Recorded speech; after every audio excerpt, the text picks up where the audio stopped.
નમસ્કાર મિત્રો, જય દ્વારકાધીશ મિત્રો। ચંપાબેન પોતાના દીકરા અને વહુથી અલગ પોતાના પતિ સાથે તેમના ગામડે રહેતા હતા।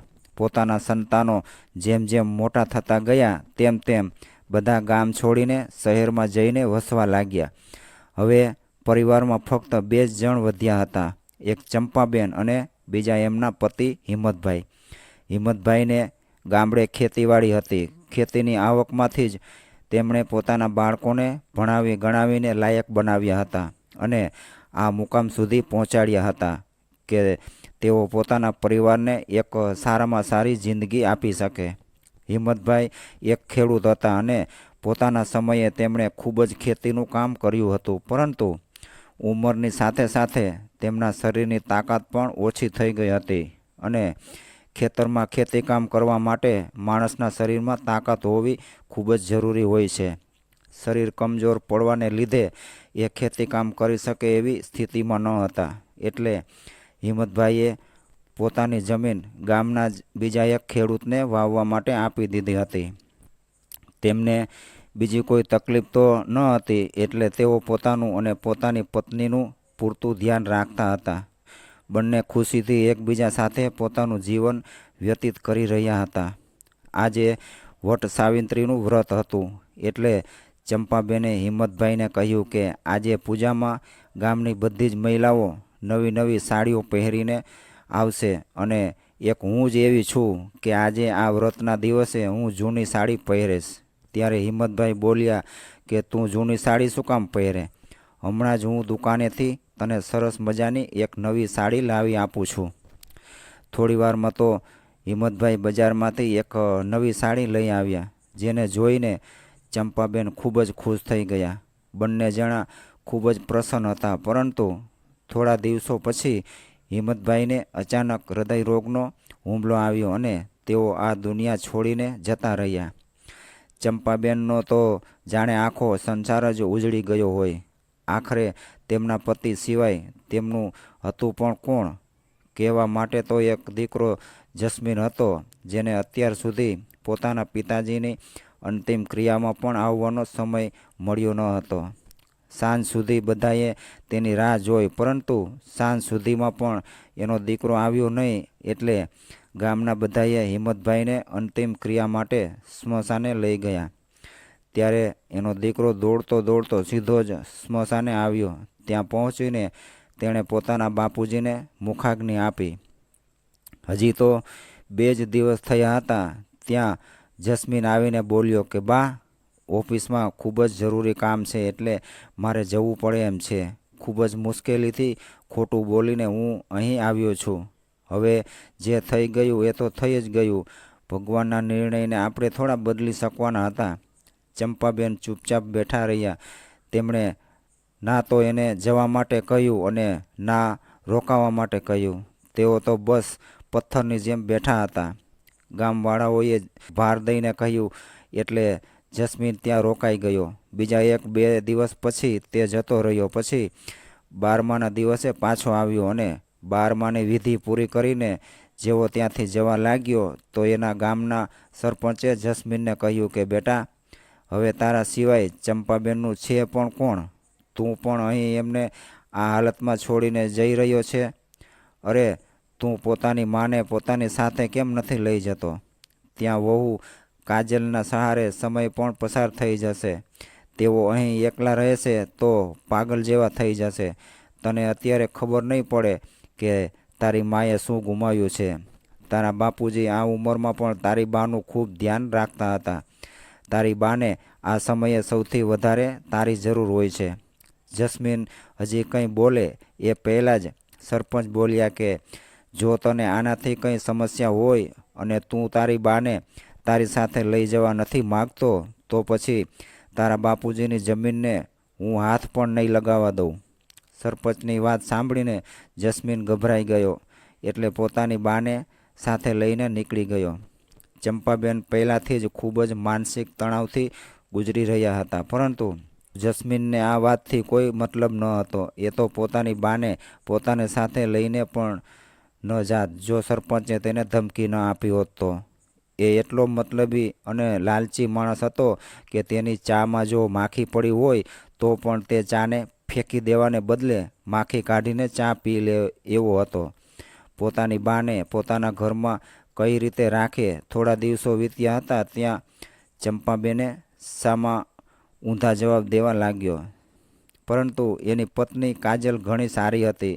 એ એક સ્ત્રીનું દુઃખ સારી રીતે સમજતી હતી, કેમ કે એ પોતે પણ એક સ્ત્રી હતી. એટલે એ જાણતી હતી કે જો કોઈ સ્ત્રી વિધવા થઈ જાય તો તેના પર શું વીતે છે. એ પોતે સારી રીતે જાણતી હતી.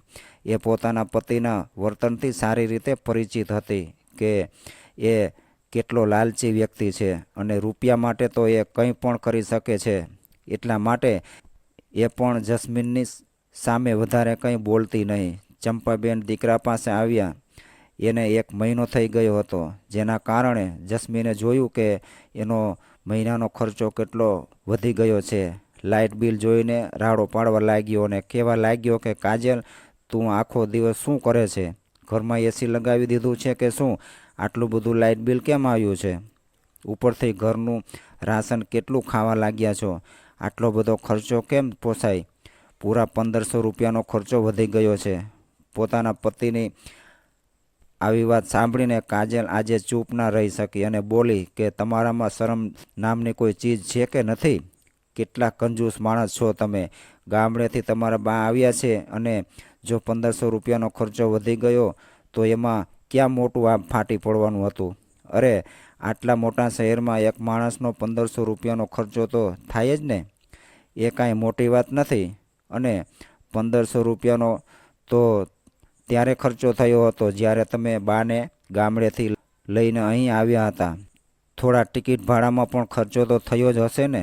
અને આખરે એ તમારી માં છે. માની જરૂરિયાતોનું ધ્યાન રાખવું એ દીકરાની ફરજમાં આવે છે અને તમે તો માં કરતાં વધારે ખર્ચાનું ધ્યાન રાખી રહ્યા છો. ચંપાબેન આ બધી વાતો સાંભળી રહ્યા હતા. તેઓ પહેલેથી જ માનસિક તણાવમાંથી પસાર થઈ રહ્યા હતા અને પોતાના દીકરાની આવી વાતોથી તેમની માનસિકતા પર ખૂબ જ ખરાબ અસર પડી રહી હતી અને વધતા ખર્ચાને લઈને કાજલથી ઝઘડો કરવો જસ્મીન માટે સાવ સામાન્ય વાત થઈ ગઈ હતી, જેનું પરિણામ ખૂબ જ ખરાબ આવ્યું. ચંપાબેનની માનસિક સ્થિતિ વધારે ખરાબ થઈ ગઈ અને દિવસે ને દિવસે વધારે બગડતી ગઈ. કાજલ પોતાના સાસુનું પૂરેપૂરું ધ્યાન રાખતી હતી, પરંતુ જસ્મીનને તો ફક્ત પોતાના રૂપિયાની જ પડી હતી. એક દિવસે ચંપાબેનની દવાઓ લઈને ઘરે પહોંચ્યો તો દવાઓ ટેબલ પર પછાડીને ગુસ્સામાં રાડો પાડવા લાગ્યો કે કાજલ, એ કાજલ, ક્યાં છે તું? બાને મારી સાથે હવે વધારે નહીં રાખી શકું. એમને પાછા ગામડે મૂકવા જઈ રહ્યો છું. કાજલ અગાસી ઉપરથી દોડતી દોડતી નીચે આવી અને બોલી કે શું કહ્યું તમે? બાને તમે ગામડે મૂકી આવશો? પણ ક્યાં અને કોની પાસે? એ બધું મને નથી ખબર, પરંતુ હવે હું વધારે સહન નહીં કરી શકું. અરે, કોઈ ચીજની હદ હોય છે. તને ખબર છે બાની દવાઓ કેટલી બધી મોંઘી આવે છે? એટલામાં તો આપણું આખા મહિનાનું રાશન આવી જાય. આવી રીતે તો હું રસ્તા પર આવી જઈશ. એના કરતાં તો સારું છે કે હું બાને જ રસ્તા પર મૂકી આવું. પોતાના પતિની આવી વાહિયાત વાત સાંભળીને કાજલ ગુસ્સે થઈ ગઈ અને બોલી કે તમારું મગજ ઠેકાણે છે કે નથી? તમે કેવી વાતો કરી રહ્યા છો? અરે, એ તમારી માં છે અને તમે એને રસ્તા પર મૂકવાનું કહી રહ્યા છો? હું આવું ક્યારેય પણ નહીં થવા દઉં, સમજ્યા? પહેલીવાર કાજલે પોતાના પતિ સામે આટલા ઊંચા અવાજથી વાત કરી હતી, જેનો તેને ખૂબ જ અફસોસ થયો હતો. પરંતુ જસ્મીનને તો બિલકુલ અફસોસ હતો જ નહીં. હજી પણ એ પોતાની માને પોતાનાથી દૂર કરવા માગતો હતો, પરંતુ એ સમજી નહોતો શકતો કે આખરે એ એવું શું કરે કે કેમ કે એને એટલું તો જરૂર સમજાઈ ગયું હતું કે કાજલની હાજરીમાં એ જાણી જોઈને અથવા તો કાજલને કહીને પોતાની માને ક્યાંય છોડી શકવાનો નથી. એટલે હવે એ સાચા સમયની રાહ જોવા લાગ્યો. એક દિવસ એ ચંપાબેનને લઈને દવાખાને દવા લેવા માટે ગયો અને ત્યાં એને એક વ્યક્તિ મળ્યો જે ખૂબ જ વધારે ટેન્શનમાં હતો. હકીકતમાં એ માણસ ટેન્શનમાં હતો જેનું નામ કયુર હતું અને જેના બા હોસ્પિટલમાં એડમિટ થયા હતા. એના બાને હૃદયની બીમારીના કારણે એનું હાર્ટ ટ્રાન્સપ્લાન્ટ કરવું પડે એમ હતું અને તેમને હાર્ટ આપી શકે એવું કોઈ ડોનર મળતું ન હતું અને એના બા પાસે થોડાક જ દિવસોનો સમય હતો. એટલે કયુરભાઈ ખૂબ જ ટેન્શનમાં હતા અને એ ડોનરને લાખો રૂપિયા દેવા માટે પણ તૈયાર હતા, જેથી કોઈ તેમની બાને હાર્ટ આપવા માટે તૈયાર થઈ જાય. જેવી આ વાતની જસ્મીનને ખબર પડી એટલે એના દુષ્ટ મગજમાં એક ખૂબ જ ખરાબ વિચાર આવ્યો. એણે કયુરભાઈને કહ્યું કે તેની પાસે એક ડોનર છે, પરંતુ એ એક જ શરત ઉપર એ ડોનર વિશે જણાવશે. એટલે કયુરભાઈ બોલ્યા કે તેઓ દરેક શરત માનવા માટે તૈયાર છે, બસ ગમે તેમ કરીને કોઈ તેમની બાને બચાવી લે. કયુરભાઈ તો પોતાની બાને બચાવવા માટે હરેક વાત માનવા તૈયાર હતા. એટલે જસ્મીને પોતાની બા વિશે વાત કરી. જ્યારે ખુદ પોતાનો દીકરો જ આવો હોય તો પછી બીજા પાસેથી શું આશા રાખી શકાય.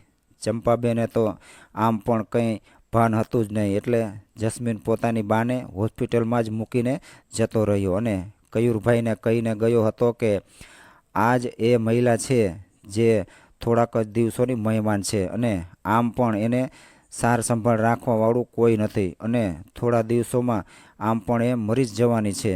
એટલે ડૉક્ટર જે કંઈ પણ ચેકઅપ કરવા માગતા હોય તે કરી લે, કેમ કે ડૉક્ટરે કહ્યું હતું કે અમે એમને એમ કોઈનું પણ હાર્ટ કાઢીને બીજી વ્યક્તિમાં ટ્રાન્સપ્લાન્ટ ન કરી શકીએ. એના માટે થોડાક ચેકઅપ કરવા પડે.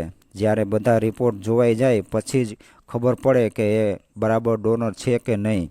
બસ એટલા માટે જ જસ્મીન પોતાની બાને ત્યાં મૂકીને જતો રહ્યો હતો અને એ જેવો ઘરે પહોંચ્યો તો કાજલે પોતાના સાસુ વિશે તેને પૂછ્યું. એટલે પહેલાં તો જસ્મીન ચૂપ રહ્યો. પછી જ્યારે કાજલે ઘણીવાર પૂછ્યું ત્યારે એણે કહ્યું કે જ્યારે હું બાને દવાખાનેથી ઘરે લાવી રહ્યો હતો ત્યારે બા મારો હાથ છોડાવીને ખબર નહીં ક્યાં ભાગી ગયા. હું તેમની પાછળ ગયો, પરંતુ રસ્તામાં એક ગાડી આવી ગઈ અને ખબર નહીં બા ક્યાં જતા રહ્યા. કાજલને એની આ વાત ખૂબ જ અજીબ લાગી. તેણે કહ્યું કે કમાલ છો તમે પણ, તમારો હાથ છોડાવીને તમારી બા ભાગી ગયા અને તમે અહીં આરામથી બેઠા છો. એટલે જસ્મીન બોલ્યો કે તો બીજું શું કરું? 24 કલાક પહેલાં તો પોલીસ પણ કોઈ કાર્યવાહી નહીં કરે, તો પછી આવામાં હું શું કરું? બોલ, તું જ કહે. કાજલ ચૂપ થઈ ગઈ, પરંતુ આ વાત એને ગળે ઉતરતી નહીં. એટલે 24 કલાક વીતવાની રાહ જોવા લાગી. પરંતુ જેવી સવાર પડી એટલે જસ્મીન જલ્દી ઉઠીને નાહી ધોઈને તૈયાર થઈને નીકળી ગયો અને હોસ્પિટલમાં જઈને કયુરભાઈ સાથે અને ડૉક્ટર સાથે વાત કરી. અને જ્યારે ડૉક્ટરે કહ્યું કે ચંપાબેન કયુરભાઈની બા માટે એક પરફેક્ટ ડોનર છે, ત્યારે જસ્મીનની તો જાણે લોટરી જ લાગી ગઈ હોય એમ એની આંખોની સામે પૈસાના બંડલો દેખાવા લાગ્યા. અને એણે કયુરભાઈને કહ્યું કે જુઓ કયુરભાઈ, આ મારી બા છે અને હું અમુક લાખ રૂપિયા માટે થઈને મારી બાની જિંદગી દાવ પર ન લગાવી શકું.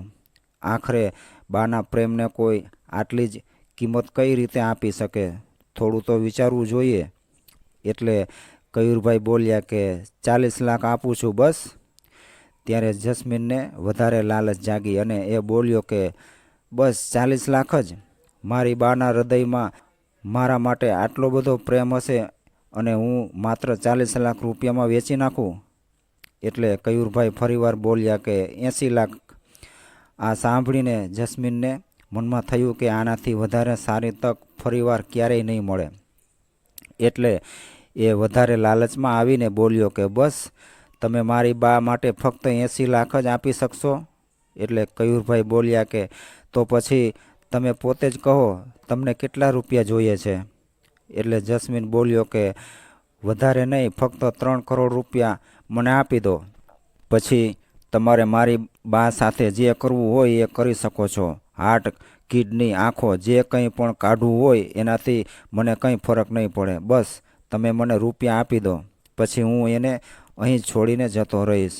બીજી બાજુ કાજલ જ્યારે સવારે ઉઠી તો વિચારવા લાગી કે આજે જસ્મીન આટલી વહેલી સવારે ક્યાં જતા રહ્યા હશે.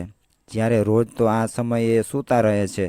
એને કંઈક દાળમાં કાળું લાગ્યું એટલે એ તરત જ પોતાના સાસુનો ફોટો લઈને પોલીસ સ્ટેશન જતી રહી અને ત્યાં જઈને એણે બધી જ હકીકત જણાવી દીધી.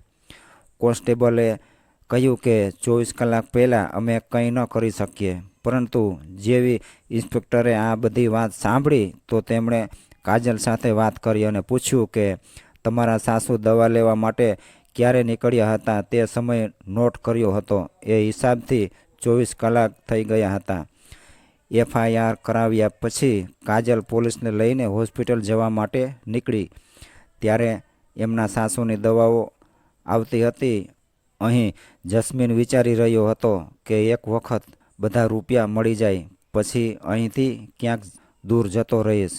કાજલને પણ કંઈક ને કંઈક ખોટું બોલી દઈશ અને અહીં ચંપાબેન કાલથી જ ઘેનમાં હતા, કેમ કે એમને ઘેનનું ઇન્જેક્શન આપવામાં આવ્યું હતું જેથી તેઓ કંઈ રાડારાડી ના કરી શકે. અને જ્યારે એમને ઓપરેશન થિયેટરમાં લઈ જવામાં આવી રહ્યા હતા ત્યારે જ કાજલ પોલીસવાળાઓની સાથે હોસ્પિટલમાં આવી. પછી એ જગ્યાએ ગઈ જ્યાં તેના સાસુની દવાઓ મળતી હતી, પરંતુ ત્યાં કોઈ હતું નહીં અને ડૉક્ટર પણ રજા ઉપર હતા. એટલે તેમણે ત્યાં બેઠેલા નર્સને ડૉક્ટર વિશે પૂછ્યું તો ખબર પડી કે ડૉક્ટર તો ઘણા દિવસોથી રજા ઉપર છે. કાજલે પોતાના સાસુનો ફોટો બતાવીને તેને પૂછ્યું તો નર્સ બોલી કે હા, આ માજી કાલે અહીં આવ્યા હતા. આમની સાથે એક માણસ પણ હતો. પછી થોડીવાર સુધી એ અહીં રોકાણો અને પછી બીજા ડૉક્ટરને મળવા માટે જતો રહ્યો. એના પછી શું થયું એ હું જાણતી નથી, કેમ કે પછી હું જતી રહી હતી. મારા પછી જે નર્સ ડ્યુટી પર આવી હશે કદાચ એમને ખબર હોય. કાજલે બીજા ડૉક્ટર વિશે પૂછ્યું અને તેમને મળવા ગઈ. ત્યાં જઈને જોયું તો ડૉક્ટર હતા નહીં. કાઉન્ટર ઉપર પૂછપરછ કરતાં ખબર પડી કે ડૉક્ટર કોઈની હાર્ટ સર્જરી કરવા ગયા છે. કાજલ તરત જ ઓપરેશન થિયેટર તરફ દોડી અને તેણે ત્યાં પહોંચીને જોયું તો બહાર એક ખુરશી પર એક માણસ બેઠેલો હતો જે ખૂબ જ ચિંતામાં હોય એવું લાગી રહ્યું હતું. કાજલે જેવો એ માણસને ફોટો બતાવ્યો તો એ માણસ ચોંકી ગયો અને ઓપરેશન રૂમ તરફ જોવા લાગ્યો. એ માણસ પહેલાં કયુરભાઈનો નાનો ભાઈ હતો. કાજલને આ બધું સમજવામાં જરાય વાર ન લાગી. તરત જ એણે ઓપરેશન રૂમનો દરવાજો પીટવાનું શરૂ કરી દીધું. પાછળથી પોલીસ પણ આવી ગઈ હતી.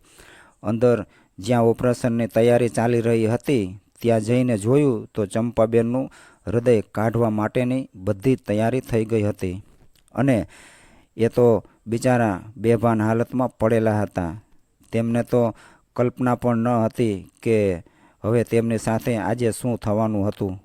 બરાબર ત્યારે જ ખંભા પર બેગ લટકાવીને જસ્મીન બહારથી આવી રહ્યો હતો, જેની સાથે કયુરભાઈ પણ હતા. જેવી ત્યાં કાજલને પોલીસ સાથે જોઈ તો ત્યાંથી ભાગવા લાગ્યો, પરંતુ પોલીસવાળાઓએ તેને પકડી લીધો અને પોલીસ સ્ટેશન લઈ ગયા અને સાથે સાથે કયુરભાઈને પણ લઈ ગયા, જેણે જસ્મીનને આટલા રૂપિયા આપીને હાર્ટ ખરીદ્યું હતું. જસ્મીનને પોલીસ સ્ટેશન લઈ જઈને બરાબર પીટાઈ થઈ ત્યારે એણે બધી જ હકીકત જણાવી દીધી કે કઈ રીતે એણે રૂપિયા ખાતર પોતાની માનો સોદો કરી નાખ્યો હતો. કયુરભાઈ તો છૂટી ગયા, કેમ કે જસ્મીને તેમને ખોટું કહ્યું હતું કે મારી બા મરવાની છે. અહીં કાજલને પોતાના સાસુને એ જગ્યાએથી બહાર કાઢ્યા અને તેમને થોડા પાણીના છાંટા મારીને ભાનમાં લઈ આવી. તેની આંખોમાંથી આંસુ વહી રહ્યા હતા. જેવા ચંપાબેન ભાનમાં આવ્યા એટલે કાજલ તેમને ગળે વળગીને રડવા લાગી. એટલે ચંપાબેન હજી પૂરી રીતે ભાનમાં નહોતા આવ્યા, પરંતુ તેઓ એટલું તો સમજી ગયા હતા કે કાજલ દુઃખી છે. તેઓ કાજલને ચૂપ કરાવતા બોલ્યા કે ચૂપ થઈ જા બેટા, બધું બરાબર થઈ જશે, ભગવાન બધું ઠીક કરશે. કાજલ પણ પોતાના આંસુ લૂછીને બોલી કે હા બા, હવે બધું ઠીક થઈ જશે અને એ પોતાના સાસુને લઈને ત્યાંથી જતી રહી. પછી બંને સાસુ વહુ સુખેથી ઘરમાં રહેવા લાગ્યા અને ધીરે ધીરે શાંત અને સુખદ વાતાવરણ મળવાના કારણે ચંપાબેનના સ્વાસ્થ્ય ઉપર પણ સારો પ્રભાવ પડી રહ્યો હતો. હવે ધીરે ધીરે તેઓ ઠીક થવા લાગ્યા હતા. કાજલે ઘરે જ નાના નાના બાળકોને ટ્યુશન આપવાનું શરૂ કર્યું, જેથી તે ઘરનો ખર્ચો કાઢી શકે, કેમ કે એ પોતાના સાસુને આવી હાલતમાં એકલા મૂકીને ક્યાંય નહોતા જઈ શકે એમ. પછી દિવસો વીતતા ગયા અને ધીરે ધીરે ચંપાબેન બિલકુલ ઠીક થઈ ગયા અને બંને સાસુ વહુ સુખેથી રહેવા લાગ્યા. રૂપિયા ઓછા હતા, પરંતુ શાંતિ એટલી બધી હતી કે જેટલી આજ સુધી એ ઘરમાં ક્યારેય પણ નહીં હોય. તો મિત્રો, આ કહાની તમને કેવી લાગી એ કોમેન્ટ કરી જરૂરથી જણાવજો, અને પસંદ આવી હોય તો વિડીયોને લાઇક, શેર અને ચેનલને સબસ્ક્રાઈબ કરી તમારા ભાઈને સપોર્ટ આપો. જય લક્ષ્મી નારાયણ, જય દ્વારકાધીશ.